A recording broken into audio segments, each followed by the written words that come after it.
Expect more. This is Channel 6 News Weekend. Good evening and thanks for joining us here on Weekend Edition. I'm Imani Payne. We begin tonight in Temple, where police are currently conducting a death investigation. Earlier today, officers responded to the 1300 block of South 35th Street for a deceased person. They say a family member found the man dead and then called police. Temple police say they are currently working this as a questionable death. We'll bring you updates as they become available.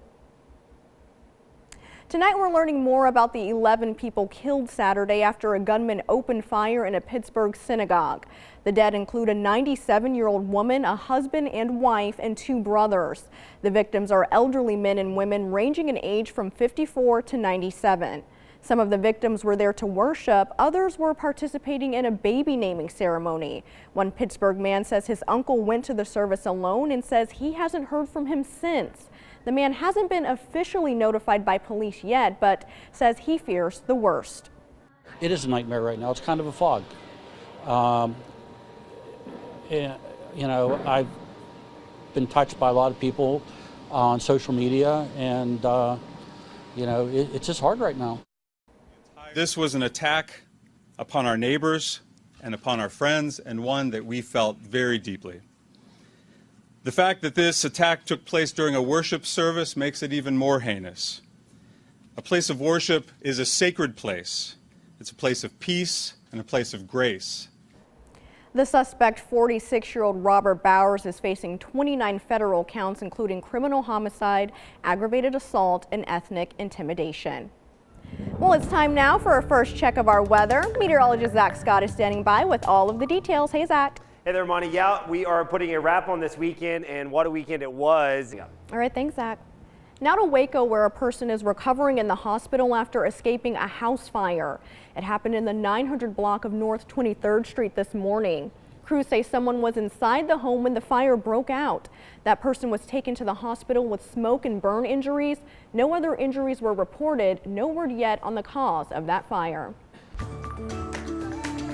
Making headlines around the state, College Station police need your help tracking down a missing child.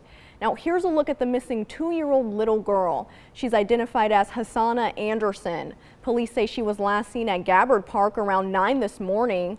Officers say the girl's mother took her to the park. The mother then went back to the car to get a bottle, and when she returned, Hassana was gone. The child was last seen wearing a green jacket, black shirt, and purple beanie. If you know anything, contact police. Waco brought in millions of dollars in athletes from around the world this weekend with the city's first Bike World Ironman Triathlon. Channel 6 News reporter Andrew Moore was at the finish line today. And Andrew, how big was this for Waco? Imani, the race brought in... All right, thanks, Andrew.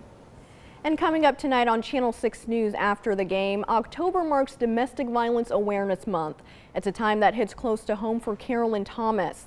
Carolyn's boyfriend killed her mother and then shot Carolyn in the face at point-blank range. The blast left Carolyn without 80% of her face. However, 15 years and 15 surgeries later, Carolyn is using her story to save others. I spoke with Carolyn and the Waco police officer who saved her life that night. Hear their powerful story tonight after the game.